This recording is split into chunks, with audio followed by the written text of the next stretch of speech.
கணவன் இறந்துட்டா சொல்றேன், இறந்துட்டா ஒரு தாயால ஒரு குடும்பத்தை தனியா நின்று நடத்துறதுக்கு முடியும்.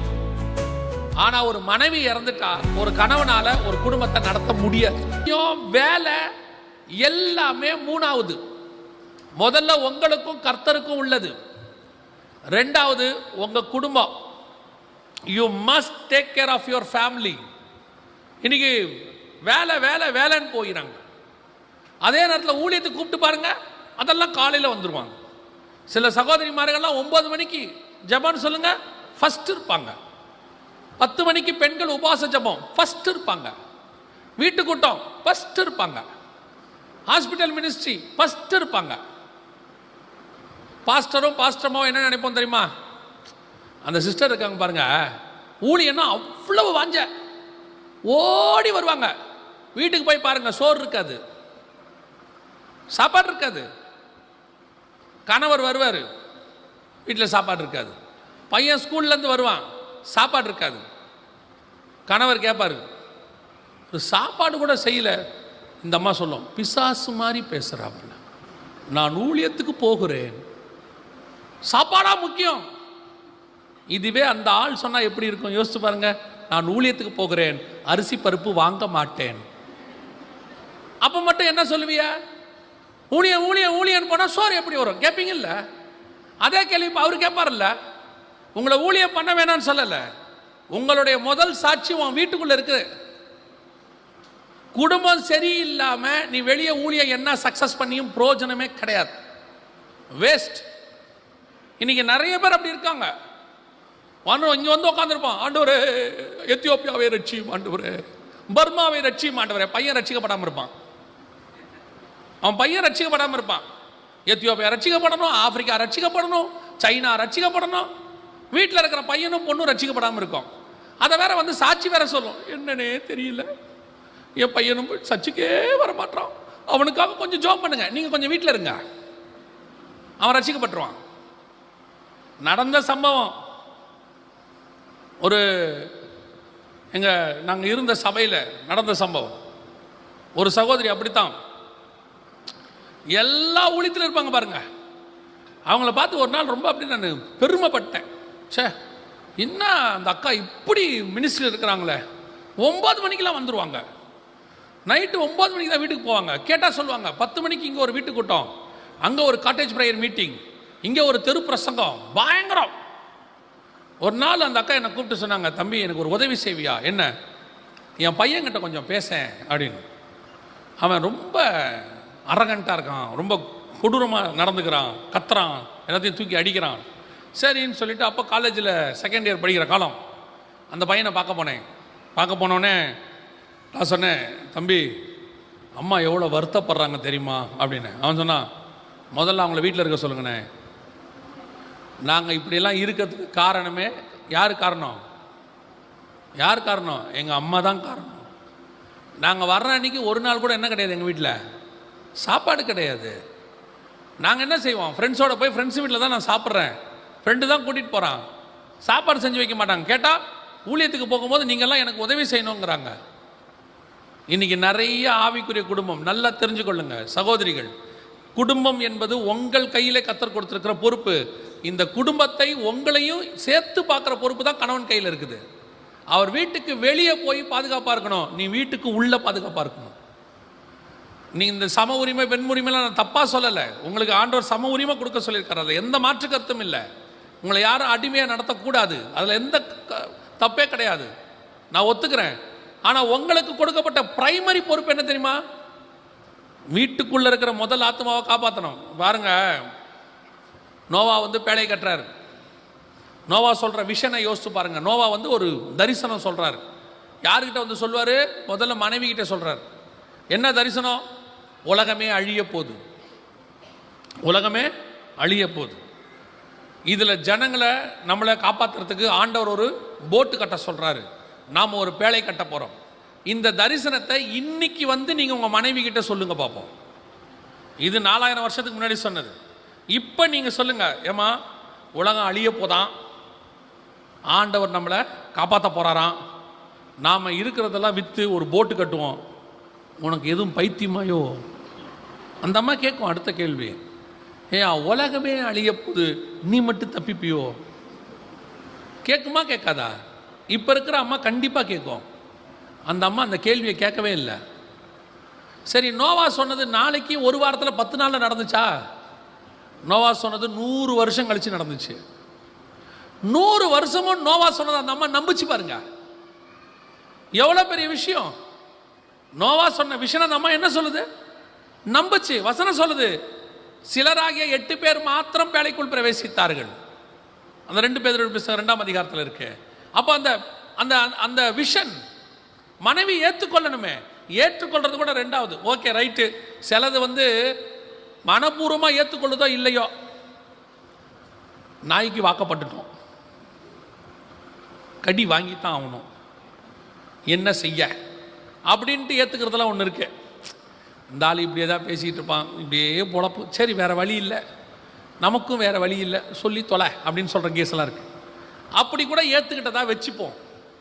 ஆனால் அந்த கணவனுடைய விஷனை 3 வாலிப பசங்கக்குள்ளே கொண்டு போச்சு பாருங்க அந்த அம்மா. பசங்கக்குள்ளே கொண்டு போனது கூட மாத்திரம் இல்லை, மருமக கிட்ட கொண்டு போச்சு பாருங்க. இன்னைக்கு உங்களால் முடியவே முடியாதது, சான்ஸே கிடையாது. பேழையை ஆண்டவர் 3 அடுக்கா கட்ட சொன்னார். ஆனால் இப்போ சொன்னீங்கன்னா பேழையில் 3 அடுக்கு இருக்கோ இல்லையோ 3 ரூம் இருந்திருக்கும், அட்டாச்சு பாத்ரூமோட. அது அவங்க ரூமு, இது எங்கள் ரூமு. உங்கள் அம்மாவை என் ரூமுக்கு வர வேணான்னு சொல்லு, நான் உங்கள் அம்மா ரூமுக்கு வரமாட்டேன். நோவாவுக்கு பஞ்சாயத்து பண்ணுறதுக்கே நேரம் சரியாக இருந்திருக்குமே ஒழியா இன்றைக்கி பல நோவா பேழையே கட்டுறதில்ல. பார்த்துருக்கீங்களா? நீங்கள் சில கணவன்மாரை நம்ம திட்டுறோம்ல, அவர் என்னங்க காலங்காத்தால் 6 மணிக்கு சட்டையை போட்டு போயிடுறாரு. அவன் ஏன் போகிறான்? வார் ஸ்டார்ட் ஆகிறதுக்குள்ளே கிளம்பிடணும்னு முடிவு பண்ணுறான். அவன் 7:30 மணிக்கு காப்பியில் வார் ஸ்டார்ட் ஆகும் கிச்சனில். யாராவது ஒருத்தர் முழிச்சா கூட இவன் வீட்டை விட்டு கிளம்பிடுறான். ஆண்டவரே கொஞ்சம் லேட் பண்ணிட்டனே, முழிச்சிட்டாங்களே, சோத்திரம் சோத்திரம் சோத்திரம், அவனுக்கு வாய் திறக்கிறதுக்குள்ளே போயிடணுமே. சில கணவன் பாருங்கள், கிளம்பி வெளியே போகும்போது அர்ஜென்ட்டாக ஓடுவான் தெரியுமா? டைம் ஆச்சு நான் போகிறோம். ஏன் நான் நின்று கேட்டேன்னா மாட்டிப்பான். அவன் ஓடுறான் தெரிச்சு. யோசிச்சு பாருங்க, நோவா பேழையை கட்டுறாப்புல எத்தனை வருஷம்? 100 வருஷம். மனைவி அதை அக்செப்ட் பண்ணுறாங்க, ஃபர்ஸ்ட் பாயிண்ட். 2வது பாயிண்ட், அதை தன் பிள்ளைகளுக்குள்ளே கொண்டு போகிறாங்க. 3வது பாயிண்ட், அந்த 100 வருஷமா அந்த அம்மா மருமகளோட இருந்திருக்குது. 100 நாள் இருக்க முடியாது உங்களால். அப்படி இருந்துட்டீங்கன்னா கணவன் போஸ்ட் அடிச்சு ஓட்டுறான், வெற்றிகரமாக 100வது நாள். ஆமாவா? உங்கள் சந்தோஷத்துக்கு காரணம் என்னவோ? எவ்வளோ சந்தோஷமாக சிரிக்கிறாங்க பாருங்க. இல்லை, நிஜம், உண்மைதான். அவனால் முடியல பாவம். 100 வருஷம் கட்டி முடிச்சு பேழையை கட்டி இந்த விஷனை கொண்டு போனான்ல, அந்த அம்மா ஏற்றுக்கொண்டுச்சுல, குடும்பத்தை காப்பாத்துச்சுல, அதனுடைய விளைவு குடும்பமே காப்பாற்றப்பட்டு விட்டது. இன்னைக்கு நமக்கு அந்த சுபாவம் இல்லையே. இன்னைக்கு குடும்பத்தை நம்ம உடைச்சிக்கிட்டுல இருக்கிறோம். இன்னைக்கு குடும்பம் 2 பெண் பிள்ளைகளை அவ்வளோ சோதோமுக்குள்ள அவ்வளோ கரெக்டாக வளர்த்த தாய். இன்னைக்கு நம்ம என்ன சொல்கிறோம்? சோதோம் அளவுலாம் இன்னைக்கு கிடையாது, நமக்கு அந்த ரேஞ்சுக்கு வந்துக்கிட்டு தான் இருக்கிறோமே ஒழிய அவ்வளவு மோசம் இல்லை இன்னைக்கு. ஆனால் இன்னைக்கு நம்ம என்ன சொல்கிறோம்? முடியாது, கஷ்டம், என் பிள்ளைங்க எனக்கு கீழ்ப்படிய மாட்டேங்குது, என் பேச்சை கேட்க மாட்டேங்குது, எனக்கு அடங்க மாட்டேங்குது. ஏன் மாட்டேங்குது? Very simple. நீங்கள் கர்த்தருக்குள்ளே இருந்து சொல்லி பாருங்க, கண்டிப்பாக கர்த்தர் உங்கள் பிள்ளைகளை உங்களுக்கு கீழ்ப்படிய வைப்பார். தேவனால் கூடாத காரியம் ஒன்றும் கிடையாது. நாம் முதல்ல இருக்கணுமே வீட்டில், நாம் இருந்து பார்க்கணுமே. நாம் இன்னைக்கு இல்லை, பிள்ளைகளுக்கு கொடுக்க வேண்டிய டைமை நம்ம கொடுக்கறதில்ல. இன்னைக்கு பெற்றோர் ரொம்ப பிஸி, ரொம்ப பிஸி. அப்பா ஒரு பக்கம், அம்மா ஒரு பக்கம். எத்தனை பிள்ளைகள், நான் பிள்ளைகளையும் சேர்த்து சொல்கிறேன், எத்தனை பிள்ளைகள் அவங்களுக்கு நடக்கிற கொடுமைகளை, சின்ன வயசில் நடக்கிற கொடுமைகளை பெற்றோர்கிட்ட சொல்ல முடியாமல் இருக்கிறாங்க தெரியுமா? அவங்களுக்கு சொல்ல முடியாமல் இருக்கிறாங்க. பணம் முக்கியம், நான் இல்லைன்னே சொல்லலை. பணத்தை விட குடும்பம் ரொம்ப முக்கியம். கொஞ்சம் வசதி குறைவாக கூட இருக்கட்டும், ஆனால் குடும்பம் இருக்கணும். வசதிக்காக குடும்பம் போயிடக்கூடாது. இன்றைக்கி நிறைய பேர் வசதிக்காக குடும்பத்தை தொலைச்சிட்டான். ஆனால் ஒரு காரியத்தை நீங்கள் நன்றாய் புரிந்து கொள்ளணும். இந்த லோத்துவின் மனைவியை பற்றி சொல்லும்போது பின்னிட்டு பார்த்து உப்பு தூணானால், நீங்கள் லூக்கா 17 வாசிச்சிங்க இல்லையா? அந்த லூக்கா 17 கூட பாருங்க, ஒரு வசனம் இருக்கு, 32 வாசிங்க பார்ப்போம். 17:32. லோத்தின் மனைவியை நினைத்து கொள்ளுங்கள். வசனம் தெளிவா இயேசுவே சொல்றாரு, just remember the wife of Lot. லோத்தின் மனைவியை கொஞ்சம் நினைச்சுக்குங்க. ஏன் நினைச்சுக்கணும்? ஆண்டவர் உங்களை சேஃப்கார்டு பண்ணி தான் வச்சிருக்கிறார் உங்க ஃபேமிலியை. பல நேரங்களில் உங்கள் ஃபேமிலியில் நடக்கிறதான மிக முக்கியமான சம்பவத்தை கவனிக்கணும். லோத்துவின் மனைவியை திரும்பி பார்த்தாங்க, உப்பு தூணானாங்கன்னு சொல்கிறோமே, அந்த அம்மா கிட்ட எவ்வளவு நல்ல குவாலிட்டி இருந்துச்சுன்னு தெரியுமா உங்களுக்கு? ரொம்ப நல்ல குவாலிட்டியில் அந்த அம்மா கிட்ட இருந்துச்சு. அதில் ஒன்று என்ன தெரியுமா? சோதோம்குள்ள முழு சிட்டியும் கெட்டு போயிருக்குது, 100% கெட்டு போயிருக்கு. அந்த சிட்டிக்குள்ள 2 வாலிப பிள்ளைகளை உண்மையாய் உத்தமமாய் அந்த தாய் வளர்த்திருந்தா. இன்னைக்கு பல தாய்கள் பிள்ளைகளை விட்டுட்டு ஓடுற காலம். இன்னைக்கு பல தாய்கள் பிள்ளையின் மேல் அக்கறை இல்லாத காலம். ஆனா அன்னைக்கு யோசிச்சு பாருங்க, மொத்த சோதமும் அழிய போகுது. அழிகிற சோதமுக்குள் 2 பெண் பிள்ளைகளை அவள் பத்திரமாய் பாதுகாத்தாள். அவ மட்டும் இல்ல, லோத்தோட 2 அந்த பெண் பிள்ளைகள் இருந்தாங்க. வசனம் சொல்லுது, அந்த 2 பெண் பிள்ளைகளும் சோரம் போனாள். அப்படின்னா அந்த தாயோடைய ஃபேமிலியில் அந்த தாயோடைய இம்பார்ட்டன்ஸை கவனிச்சு பாருங்க. அவளுடைய ரோல் எப்படின்னு பாருங்க. அவ ஒரு ஆளு அந்த டோட்டல் சோதோம்ல தான் குடும்பத்தை 2 பெண் பிள்ளைகளை பத்திரமா வளர்த்து எடுத்திருக்கிறா பாருங்க. நம்ம சும்மா சொல்றோம், லோத்துவின் மனைவி உப்பு தூணானால் அந்த அம்மா கிட்ட அந்த தப்பு இருந்துச்சு, யாரும் இல்லைன்னே சொல்லலை, அதை பத்தி பின்னாடி பார்க்கலாம். ஆனா அந்த அம்மா கிட்ட இருந்த பிளஸ் பாயிண்ட் என்ன, பாசிட்டிவ் என்ன? எப்பேற்பட்ட இடத்திலும் அந்த பெண் பிள்ளைகளை அவ்வளவு பாவத்தின் தேசத்துல பத்திரமா வளர்த்துட்டா பாருங்க. இன்னைக்கு எத்தனை பெற்றோர் தடுமாறிக்கிட்டு இருக்கிறோம். எவ்வளவு பேர் சொல்றோம், ஐயோ பிள்ளைகளை வளர்க்க முடியல, பயமா இருக்குது, பிள்ளைகள் போற போக்கு சரியில்லை. ஒரு தாய் ஒரு முறை எங்ககிட்ட சாட்சியை பகிர்ந்து கொண்டார். உண்மையிலே அந்த தாயோடைய சாட்சியை கேட்கும் போது வருத்தமா இருந்துச்சு. இப்போ கூட நான் சொல்றதுக்கு காரணம் மற்ற பெண் பிள்ளைகள் ஒழுங்கா இருக்கணுன்றதுக்காக நான் சொல்றேன். ஒரு 15-16 வயசு பிள்ளை வெளிநாட்டில் வளர்க்குறாங்க. அந்த பெண் பிள்ளையோடைய சுபாவம் அந்த தேசத்துக்கு ஏற்ற மாதிரி மாறுது. ஆனால் ஆவிக்குரிய தாய் தான். ஒரு நாள் அந்த தாய் அந்த பெண் பிள்ளையை கண்டிக்கும் போது அந்த பெண் பிள்ளை என்ன செஞ்சாலும் தெரியுமா? கோபத்தில் போட்டிருந்த செருப்பு தூக்கி அடிச்சாலாம் தாயை. அவளுக்கு வெறும் 15 வயசு தான். அந்த தாய் அழுவுறா, என் மக இப்படி இருக்கிறா, நான் என்ன செய்ய முடியும்? நிறைய பெற்றோர் இன்னைக்கு அப்படி தவிச்சுக்கிட்டு இருக்கிறாங்க, என்ன செய்யறதுன்னு. ஆனால் அதே நேரத்தில் நான் இன்னொரு சாட்சியை நான் உங்களுக்கு சொல்கிறேன். நார்வே பட்டணத்தில் நடந்த ஒரு சம்பவம். ஒரு நாள் ஒரு மகள், கல்யாண வயது உள்ள ஒரு மகள் சொல்கிறா, சோதோமுடைய இதே காரியம் அப்படியே சொல்கிறா, நான் இன்னொரு பெண்ணை நான் திருமணம் பண்ண போகிறேன். அந்த பெற்றோரில் தகப்பன் நார்வேக்காரரு, அவருக்கு அது ஒரு பெரிய இஷ்யூவாகவே தெரியல, அதெல்லாம் அங்கே தப்பு கிடையாது. உடனே அவர், அது உன்னுடைய உரிமைமா, யூ கேன் டூ அப்படின்ட்டாரு. ஆனால் இது ஆவிக்குரிய தாய், கர்த்தருக்குள் இருக்கிற தாய்.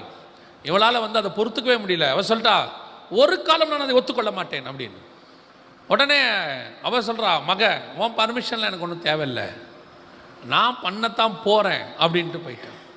தகப்பனும் அதுக்கு ஆதரவாயிட்டாரு. ஆனால் அந்த தாய் சொல்கிறா, ஒரு நாள் இது நடக்க நான் விடவே மாட்டேன். என்ன செய்வேன்? சட்டப்படி தடுக்க முடியாது என்னால். சட்டப்படி தடுத்தா சட்டம் எனக்கு எதிராக மாறி என்னை பிடிச்சி ஜெயிலில் போட்டுரும், தாயை பிடிச்சி போட்டுரும். சட்டப்படி என்னால் தடுக்க முடியாது, ஆனால் என்னால் ஒரு வகையில் தடுக்க முடியும், ஆவிக்குரிய விதத்தில் அதை என்னால் தடுக்க முடியும். அவள் ஜெபித்தாள், உபவாசம் பண்ணினாள், தேவ சமூகத்தில் கதறினாள்.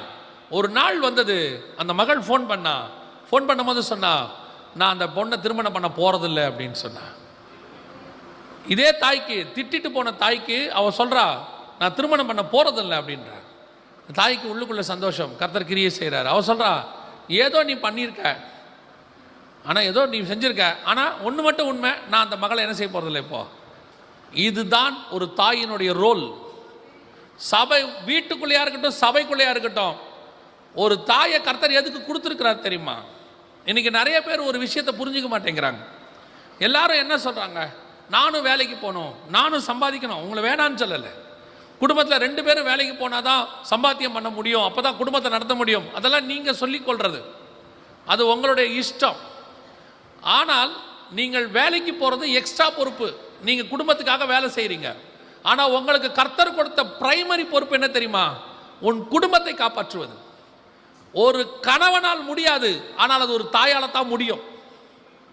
ஒரு கணவன் இல்லாமல், ஒருவேளை கணவன் இறந்துட்டா சொல்கிறேன், இறந்துட்டா ஒரு தாயால் ஒரு குடும்பத்தை தனியாக நின்று நடத்துறதுக்கு முடியும். ஆனால் ஒரு மனைவி இறந்துட்டா ஒரு கணவனால் ஒரு குடும்பத்தை நடத்த முடியாது. ஏன்னா தாயோடைய ரோல் அவ்வளோ இம்பார்ட்டன்ட். இன்னைக்கு குடும்பத்தில் இருக்கிற தாய்மார்களுக்கு அது தெரிய மாட்டேங்குது. அதுவும் இந்த கடைசி காலத்தில் ரொம்ப ஈஸியாக. அந்த காலத்துலலாம் பெண் பிள்ளைகள் வீட்டில் இருந்தால் தாய் வெளியவே போகாது. அப்படி போகிறதா இருந்தால் அந்த பிள்ளையும் கையில் பிடிச்சிக்கிட்டு தான் போகும். இப்பெல்லாம் பெண் பிள்ளையை விட்டுட்டு அது பாட்டுன்னு கிளம்பி போயிடுது. அதெல்லாம் பார்த்துப்பாங்க, அதெல்லாம் இருப்பாங்க. எப்படித்தான் இந்த எண்ணம் வருதுன்னே தெரியல. கேட்டால் சொல்லுது, எங்களுக்கு சுதந்திரம் இல்லையா, பெண் உரிமை இல்லையா? இருக்கு, யார் இல்லைன்னா. பட் உனக்கு ஒரு பொறுப்பை கர்த்தர் கொடுத்தாரே, உன்னை நம்பி ஒரு பிள்ளையை கொடுத்துருக்கிறாரு. இல்லை இந்த கணவனுக்கு அந்த பொறுப்பெல்லாம் இல்லையா? அதுதான் இருக்காதே. அதான் காலையில் காலங்கத்தில் 6 மணிக்கு கிளம்பி போயிருமே, சாயங்காலம் 6 மணிக்கு 8 மணிக்கு தானே வரும். கேட்டால் அவர் சொல்கிற வார்த்தை என்ன சொல்ல போகிறாரு? இந்த குடும்பத்துக்காக நான் நாயா உழைக்கிறேன். அவருக்கு தெரிஞ்சதெல்லாம் இந்த 2 டைலாக் தான். இந்த குடும்பத்துக்காக நான் நாயா உழைக்கிறேன், உழைச்சி நான் ஓடா போயிட்டேன். ஆனால் அவரை பார்த்தா அப்படிலாம் இருக்காது. நல்லா பலுகி பெருகி தான் இருப்பார், முன்னும் பின்னுமாக. பல நேரத்தில் நம்ம என்ன நினைக்கிறோம்? நான் கணவனை குறையா சொல்லலை, கணவனுக்குரிய பொறுப்புன்னு ஒன்று இருக்குது. குடும்பத்தை காப்பாற்றணும், வேலி அடைக்கணும், சம்பாதிக்கணும், எல்லாம் அவரோட வேலை. மனைவிக்கு ஒரு பொறுப்பு இருக்குது. வீட்டுக்குள்ளே இருக்கக்கூடியதான பிள்ளைகளை, அடுத்த ஜென்ரேஷனை பாதுகாக்க வேண்டிய பொறுப்பு. சிலது விட்டுட்டு ஊராக சுற்றி திரியும், பெண் பிள்ளைகளை விட்டுட்டு சுத்தம். கேட்டால் அதில் ஒரு பெருமை வேற உங்களுக்கு. ஆக்சுவலி நாங்கள்லாம் பல இடங்களுக்கு, என்னத்துக்கு நீங்கள் போங்க, அப்படியே போகிறீங்களா, பிள்ளையை கூட்டிகிட்டு போங்க. அந்த பெண் பிள்ளை வாழ்க்கையில் ஒரு சின்ன சம்பவம் நடந்துருச்சுன்னா, ஏதாவது நடக்கக்கூடாதுன்னு நடந்துருச்சுன்னா, அது சாகிற வரைக்கும் அது மைண்டில் அது பதிஞ்சிரும். அதை மாற்றவே முடியாது. பாருங்கள், யோசிச்சு பாருங்கள், அந்த தாயினுடைய ரோல் எப்பேற்பட்டதுன்னு பாருங்கள். இன்றைக்கி நிறைய பெற்றோர் அப்படி தான் இருக்கிறாங்க. நிறைய பெற்றோர், குறிப்பாக ஒரு சில பெற்றோரை பார்க்குறேன், எனக்கு ஆச்சரியமாக இருக்குது. பெண் பிள்ளையை விட்டுட்டு தாயும் தகப்பனுமே புறப்பட்டு போகுது. சில சாட்சியெல்லாம் கேட்கும் போது எனக்கு எப்படா இவ்வளோ கொடூரமாக நீங்கள் மாறிட்டீங்கன்னு தோணுச்சு. எப்படி இவ்வளோ கொடூரமாக மாறிட்டீங்க? பெண் பிள்ளையை வீட்டில் விட்டுட்டு கணவனும் மனைவியும் புறப்பட்டு போயிட்டாங்களாமா. 1 வாரம் 10 நாள் வீட்டில் யார் இருக்கா? அதெல்லாம் அவள் இருந்துப்பா. ஏதோ ஒன்று நடந்துருச்சுன்னு வச்சுக்கோங்க, நடக்கக்கூடாதது நடந்துருச்சுன்னு வச்சுக்கோங்க. யாருக்கு யார் பொறுப்பு சொல்றது? கர்த்தருக்கு எப்படி கணக்கு கொடுப்பீங்க? பாருங்க, நோவா பேழையை கட்ட சொன்னார் கர்த்தர். எதுக்கு கட்ட சொன்னார்? பூமியில் உள்ள எல்லா வித்துக்களையும் பத்திரமாய் காப்பாற்றும்படி கர்த்தர் கட்ட சொன்னார். அதான் கர்த்தர் நோவாவுக்கு கொடுத்ததான காரியம். ஆனால் நடந்தது என்ன? எபிரேயர் 11 சொல்லுது, நோவா தன் குடும்பத்தை ரட்சிக்கும்படி ஒரு பேழையை உண்டு பண்ணினான். ஆண்டவர் சொன்னது உலகத்தை காப்பாற்ற சொல்லி. அவன் சொல்றான், நான் உலகத்தை காப்பாத்துறேன், முதல்ல யாரை காப்பாத்திக்கிறேன்? என் குடும்பத்தை காப்பாத்திக்கிறேன். எஸ், அதான் கரெக்ட். உங்களுக்கு ஆண்டவர் கொடுத்திருக்கிற ஊழியம், வேலை எல்லாமே 3வது. முதல்ல உங்களுக்கும் கர்த்தருக்கும் உள்ளது. 2வது உங்க குடும்பம். You must take care of your family.